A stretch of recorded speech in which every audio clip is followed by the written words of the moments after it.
I hope he knows he has a bunch of people, including the three of us in this room and you, Chad, who love and support him and don't want to see him struggle. It's the PokerNews Podcast. I am Chad Holloway, joined by Ben Ludlow, Mike Holtz, and T.J Reid at Level 9 Studio in Las Vegas. We've got a good episode for you. We're going to talk about a viral tweet from Brad Owen, which he really bared his soul. We're going to talk about a perfect 300 game in bowling from a former World Series of Poker main event champ. We're going to talk about recent tournament winners from WSOP Cherokee, one big name, a football Hall of Famer who won there. We're going to talk about EPT Paris. We're going to talk about Run Good Poker Series Reno, where I was at. And we're going to talk about two new sponsorships at the end of the episode. First and foremost, TJ, thanks for taking the time to join us. Thank you for having me. I came from Baltimore, where it's 20 degrees, cold and chilly, and to be in 75-degree Vegas is, I appreciate the invitation. 410 stand up.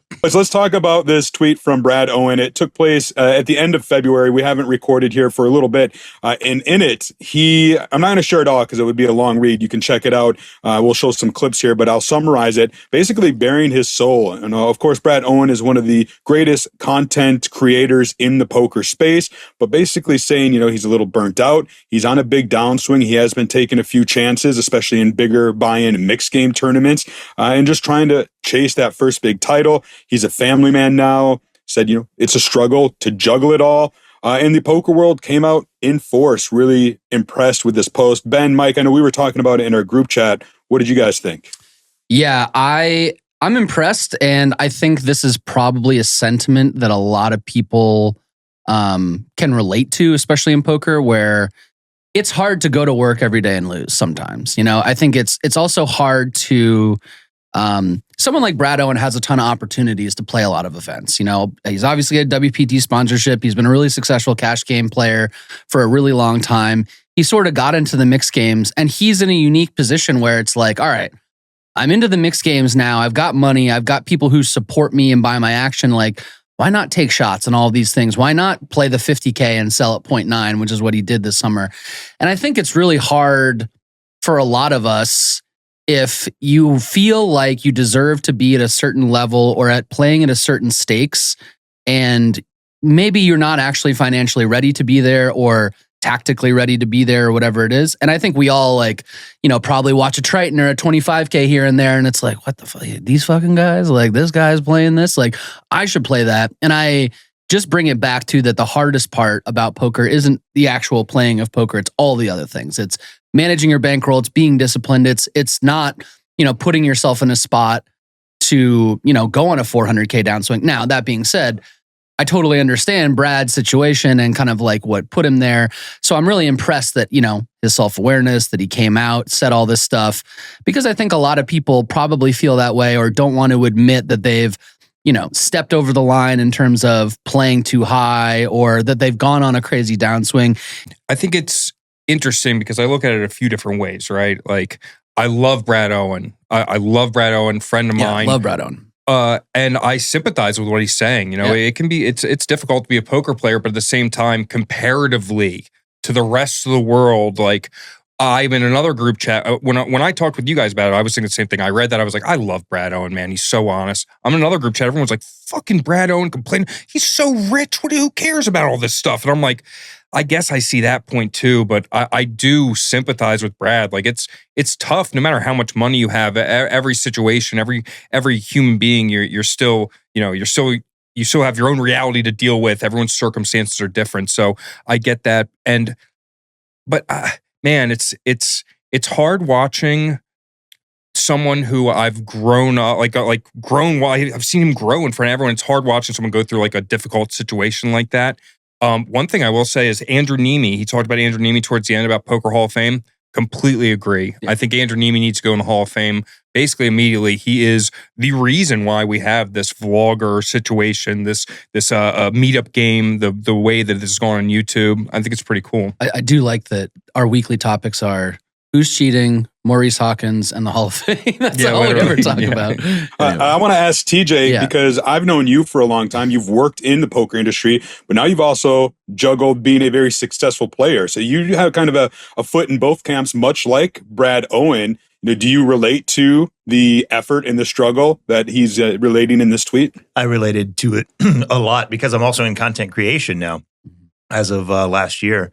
Not nearly as big as he is and not as frequent as he is, but a lot of the things he said resonated because it feels like when you have a full-time job, you're trying to be an elite poker player and you're trying to do content creation. If you're somebody like Brad or myself or a lot of other people in the game, you want to be give your best to each of those outlets and you want to be elite at each of them. You don't want to do anything half-assed. And that's Brad. He definitely doesn't do anything half-assed. But it feels like you're giving 60% of yourself to each endeavor. And so you're never truly satisfied internally with what you're giving. And then when you don't see results at the same time and you're starting to feel like you don't belong or you're a fraud, all those things take away your motivation at the same time. But when he said that like there's only 2 or 3 people in the world that can fully relate to what I'm doing, I believe that to have everything he has on his plate, and by the way, a new family man, relatively new, and that's where his true heart and soul goes, to his family, his kids, to not be able to give as much time to them as he wants, and he's getting older. He said his health is declining a little bit, so.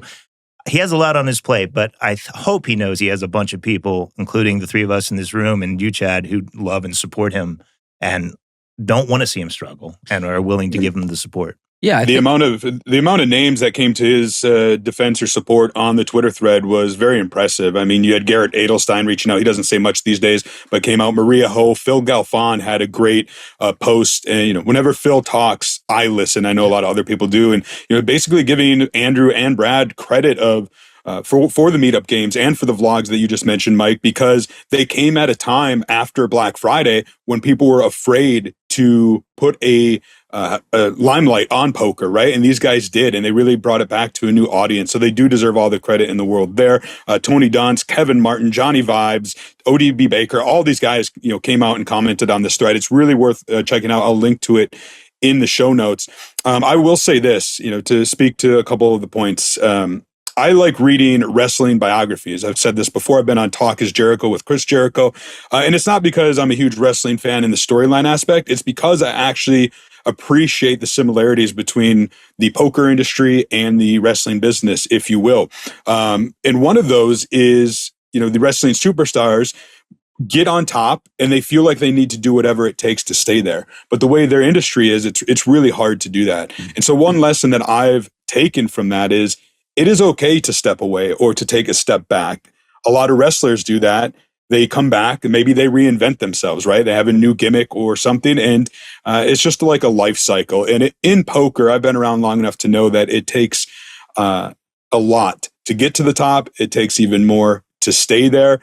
But just because you might fall from that top position doesn't mean you can't take some time away, come back and, get right back up on top. So, I was going to say no one plays more poker than a retired poker player, by the way.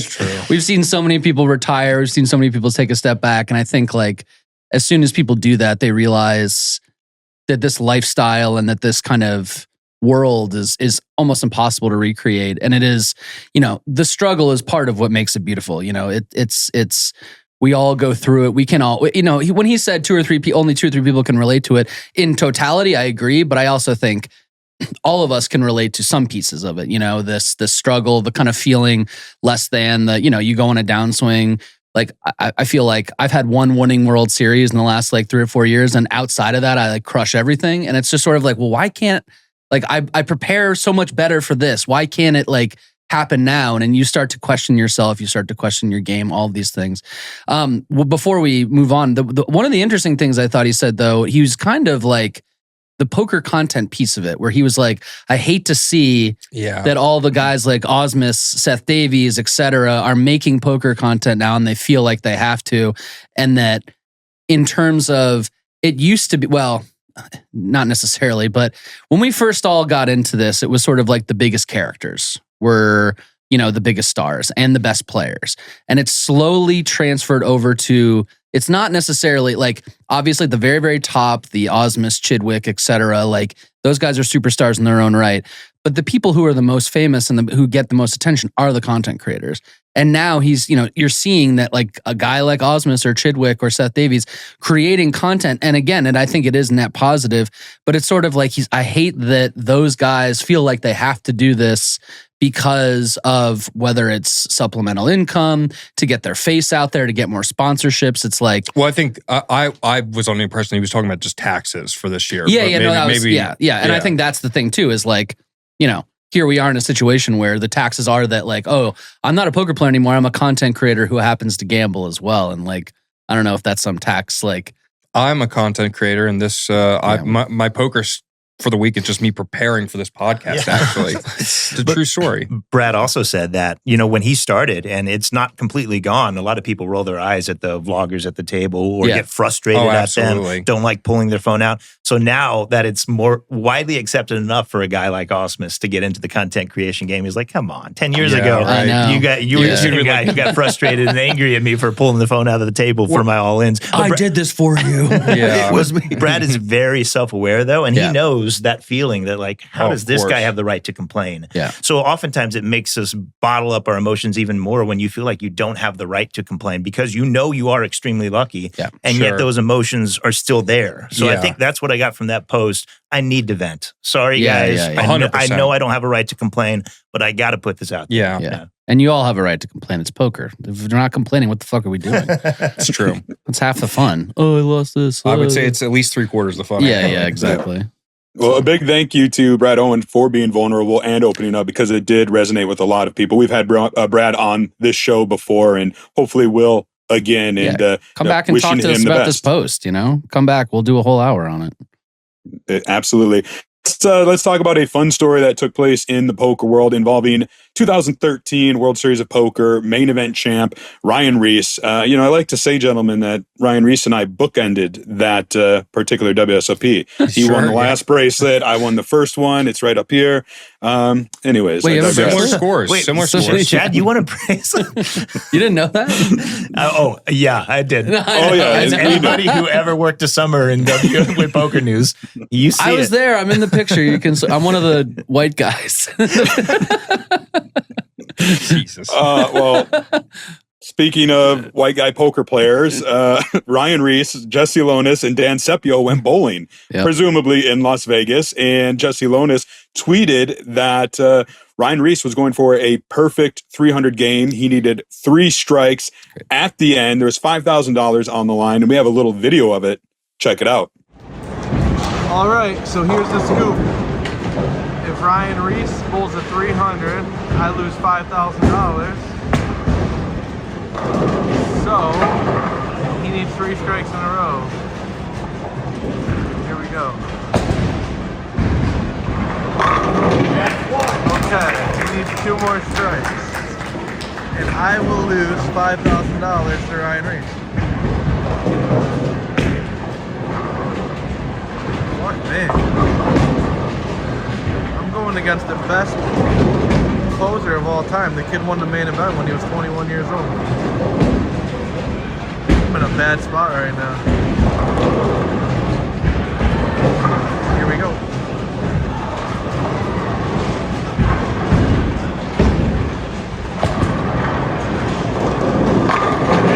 Oh my God. One more. And I lose $5,000.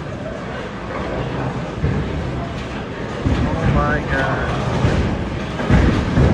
Leave a pin.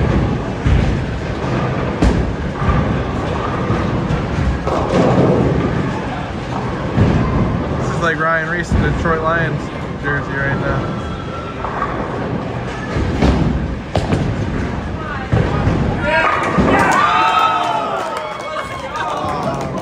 And the place goes wild. I lose 5K. Everyone's happy. Let's go, guys. Wow. Say something for the fans, Ryan. Wow. Let's go. There you have it, Ryan Reiss. I mean, does it get much more clutch than that? He wins the main event when he was, 21? Closes out a perfect 300 game. I've never done it. I've never even come close. I mean, this is very impressive. Far more impressive than winning the main event, in my opinion. Anyone can win the main event. That's true. Yeah. Anyone can win a bracelet. I'm kidding. I can't. But these guys have been. I do love it. Like this new generation, and then Ryan is friends with all these guys. I'm thinking Sepio, Lonis, Bucky, all those kind of guys, Chino. they are gamblers at their heart. You know, they've been fucking firing on the bowling. They're out there every day. They're all obsessed. They're setting lines. Like, you know, they've got a book going. So to see someone like this come out and actually shoot at 300 is pretty awesome. But I can't wait for the book about the bowling chronicles of this group of degens. Oh, who's writing the book? I mean, I'm going to write the book with. Yeah. I'm going to ghostwrite the book for, I don't know, any of them. Yeah, that's fair. I think they can all read, but I'm not, you know.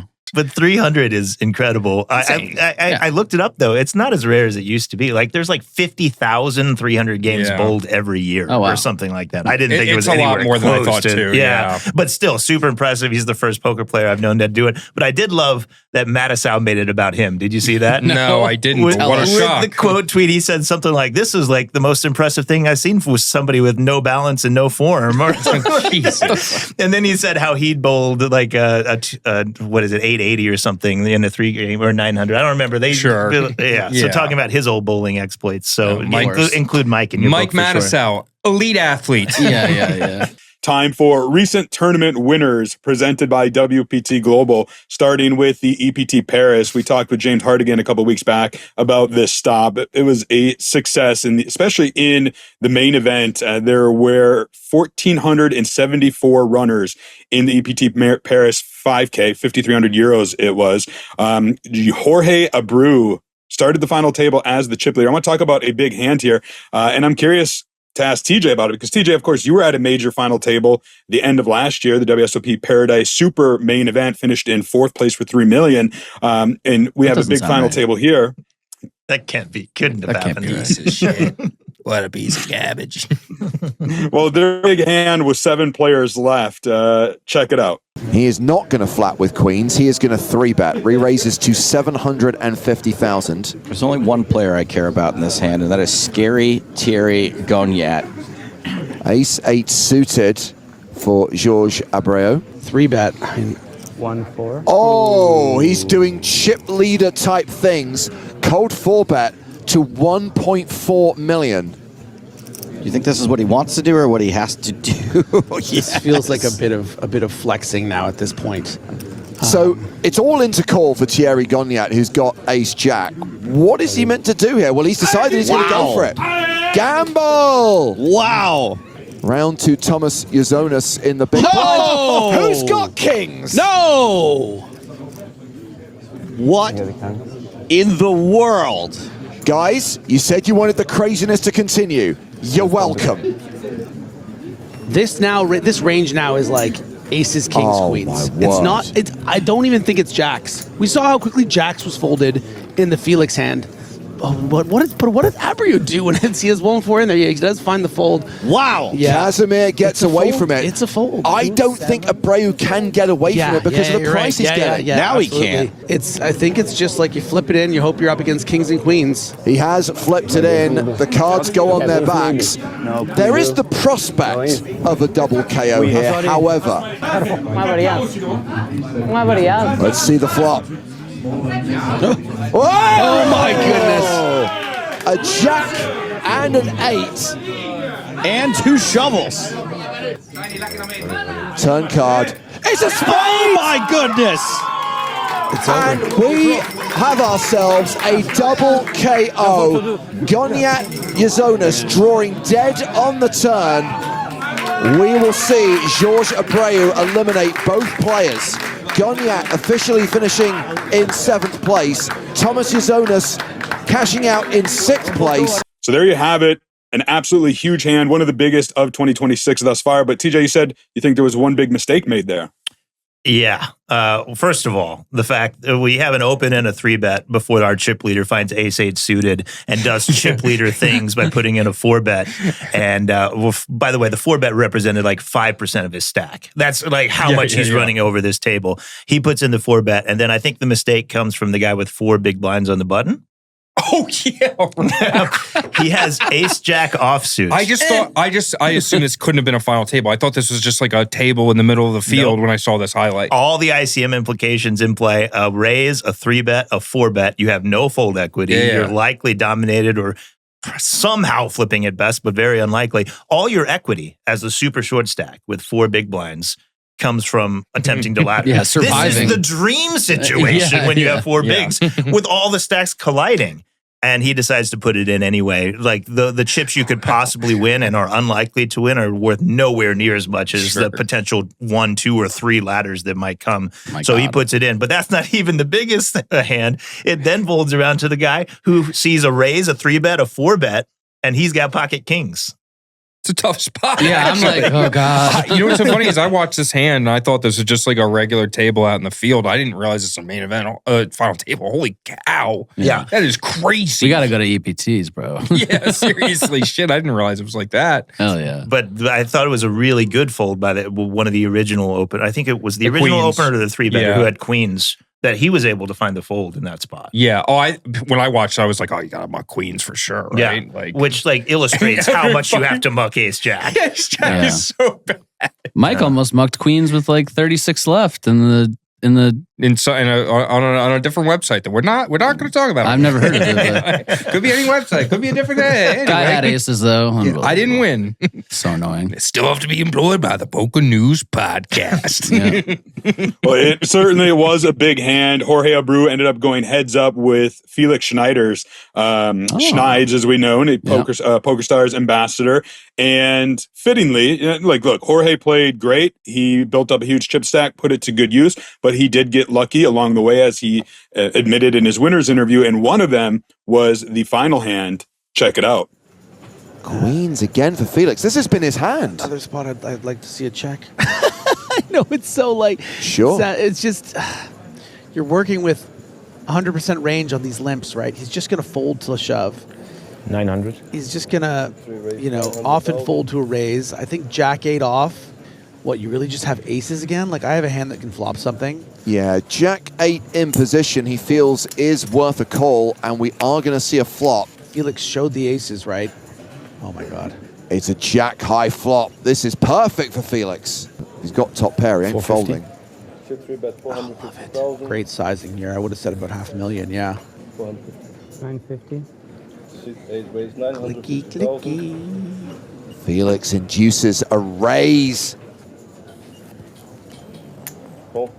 Oh, just a call. So we're going to the turn. I love this for you. 4 million in the middle, 2.1 behind. Yeah. That turn card being the 7 of spades. Felix near enough a 9-1 favorite. This is a prime double-up opportunity. 7. Slowly but surely, the chips are going in. 700,000 is the bet. All in. He shoves. Yeah, baby. Abreu is suspicious. He doesn't like it, but top pair is too strong. Is this going to be a big change in momentum in this heads-up battle? As Abreu makes the call and sees that he's way behind, Felix, a 9-1 favorite to double up, just has to fade a jack or an 8 on the river. So you're telling me there's a chance? If it is a jack, if it is an 8, if Abreu spikes a 5-outer, we have our champion here in Paris. The river card. It's an 8! It's 2 pair for Abreu, and he takes the title here in Paris. Felix Schneider's comes up short. It was always going to be a near impossible battle, and Felix should just be delighted with what he's achieved in this tournament. So there you have it, Jorge Abreu getting there on the river to take it down. The EPT Paris, 1.1 million euros.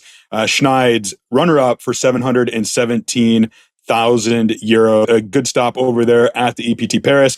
And also a stop I want to talk about was your neck of the woods, I guess you could say now, because it's your area of expertise, TJ, the WSOP Circuit down in Cherokee. I was there. I fired 3 bullets in this event we're about to talk about. So happy to donate to the man who needed it.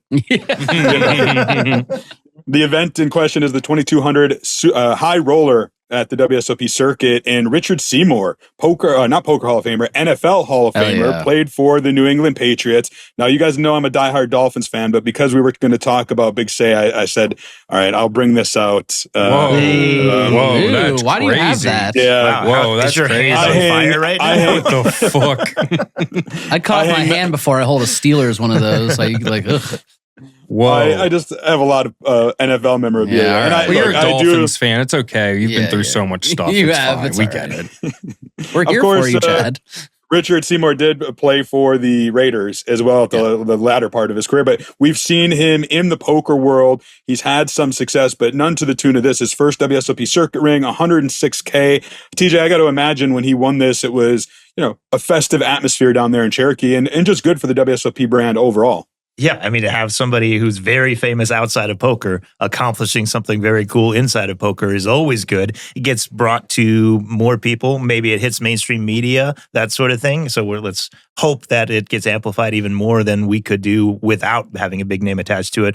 But Seymour just does really well in Cherokee. I think he loves that stop. He's always making deep runs, and incredible to see somebody. Oftentimes it happens who athletes who are elite at other sports, hyper competitive, when they dedicate their time to poker, stuff like this happens. So really cool to see that he finally nabbed his first ring. No, it's super sick. And then also Calais Campbell, Arizona Cardinals defensive end. He plays all the time in Vegas in his off time and circuit stops WSOP. So hopefully he wins something soon too. He's really good as well. I like how we have just like the biggest NFL dudes. I just want every giant D lineman to start playing poker. Exactly. I saw Calais Campbell at the Venetian take down 3,000 calories in Starburst jelly beans and like 5 beers in about 15 minutes. No way. I've never seen anything more impressive. It was like, I was like, that would kill me, and I'm a fat fuck. Like, I hate that I'm about to say this, but I have a Calais Campbell story too. I love Calais Campbell. Yeah, he's the man. Cool. I think I was at his next table because he went to the bathroom in the middle of the hand and come back for 25 minutes. So I think I might have been at the next table over. Look, when you take down a king size bag of Starburst jelly beans in about 3 minutes, Literally, he won like some giant pot, and then he just was like, beer back. He just went to the bathroom. At least 25 might have been like a low ball. Yeah, I love Calais. My last little bit on Calais, I was in Florida and I played with him at the table. I was like, "Come on, man, you got to play for the Bengals, baby. We need you." Or he's like, "Yeah, man. Probably got to talk about this tomorrow." And then he signed to the Cardinals overnight. I was like, all right, bet.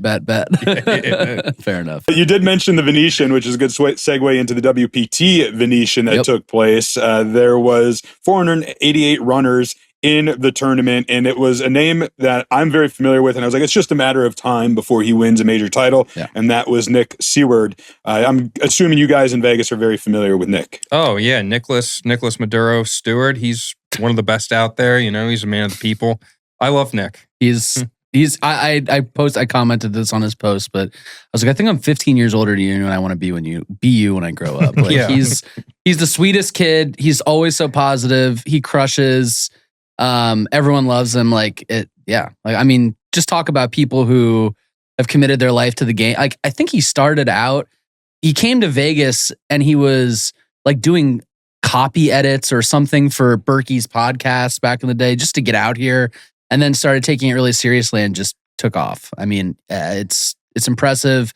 He's incredibly good. And he's only like fucking 24. It's so annoying. That is annoying. Really annoying, actually. Fuck you, Nick. Love you.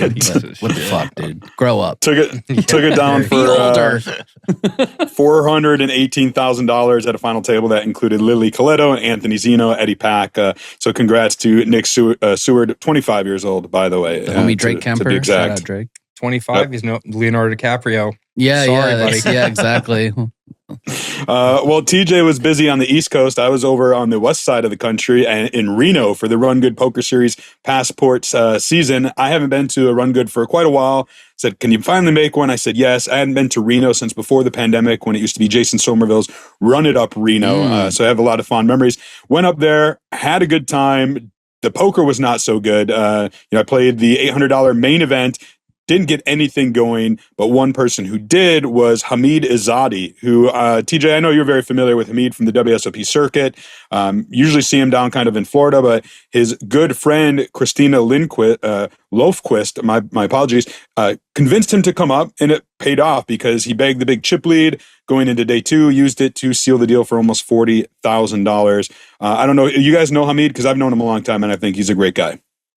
I don't know him personally, but yeah, like you said, familiar with his success on the circuit and play down in Florida rooms all the time, and just seems to always show up for the big moments. I don't know. Once he bagged the day two chip lead, I was like, he's a favorite to just win the whole thing, and then here he is. He's a sneaky, just like has a ton of earnings and a ton of results that you're like, who's that? And then you look at his hand and you're like, oh shit, who is that? Yeah, he's a beast. He's always got a good attitude, so I was really happy to see him win. I had a good time. It was just, we had good cocktails, met a lot of people, played with a lot of people. I'm showing some pictures on the screen right now, I'm sure, because I told him, you know what, smile for the camera, I'll put you in the PokerNews podcast. But the run good is always a really fun time. Reno is, look, I actually really love Reno. I went over to the Grand Sierra Resort where they film Helmuth's home game. I walked around a lot. The Pepper Mill's right there. I like everything about Reno except for it is like the dirtiest city I've ever been in terms of like trash and litter. Love you should come Reno, to New York. except for the fact that it's a giant shithole. Everything else about it is very average, actually. Reno I don't reminds know me why of anyone one goes. big trash can. I did get to play in my first PokerNews PowerStack event, which Hell is yeah. taking place at every Run Good Stop, and interviewed the winner of that. Even Reno? Check it out. I'm joking. I love Reno. I'm sorry, guys. Chad, all the way here in Reno, Nevada, leaving the Atlantis. I'm going to be walking down that long road because I ordered a t-shirt, special t-shirt for today's event, playing my first ever PokerNews PowerStack. So I got to walk like a mile and a half and get these steps in, and let's go check it out. All right, mission accomplished. Shirts in hand. Let's get back to the Atlantis and see how these babies turned out. Boom! PokerNews PowerStack. I'm excited. I'm going to play my first ever one here at the Run Good Poker Series at the Atlantis in Reno. There's a night flight taking place right behind us, so I'm going to go. All right, I do have something for the table. If you bust me on my first bullet, you get a little PokerNews swag bag. This is the PokerNews PowerStack. Dope. Or if you finish second to me, if I win this whole tournament, then I'll give it to you as runner-up. Wow, you're gonna fold the first hand of the PokerNews Always fold the I beat first him hand. if you fold. I'm sorry, thank you. You absolutely welcome. I mean, I'm the tightest player at the table. I don't even know what the fuck. This piece of shit is not gonna win. Oh my god. Not like that. And I got it in good. Oh no. Oh, not like, give me a deuce. Yeah, no. Wow. Chad Holloway here with the winner of our PokerNews PowerStack event at the Run Good Poker Series at the Atlantis in Reno, Doug Engelkirk. We got to play together a little bit on day one. And I didn't get your bag. You didn't bust me, but you're the last player standing after a deal here. You got the ring, you got it right there. Look at that. That's pretty. First ring? First ring, yeah. How's it feel to win?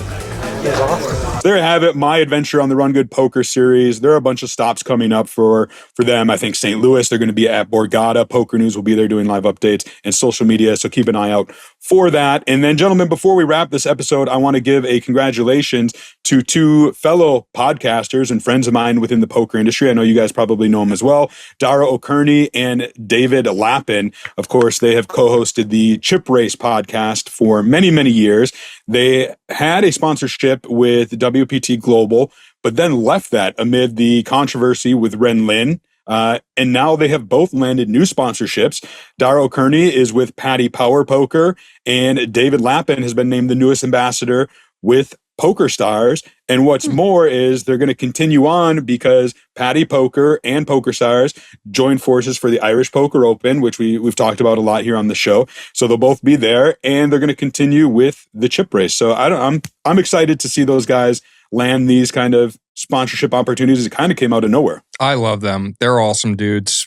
Great guys. They're good for poker. They're great shills. And they're like somehow, when we're talking about Brad, who said it's hard to get ambassador deals, whatever, these guys just like one after another. No, they're just falling out of the tree. They're it's very sick. good. But I think it's illustrated by the fact that they're good for poker and people recognize the value that they bring and want to have their name attached to them. So good for them. And they have integrity. They're unflappable.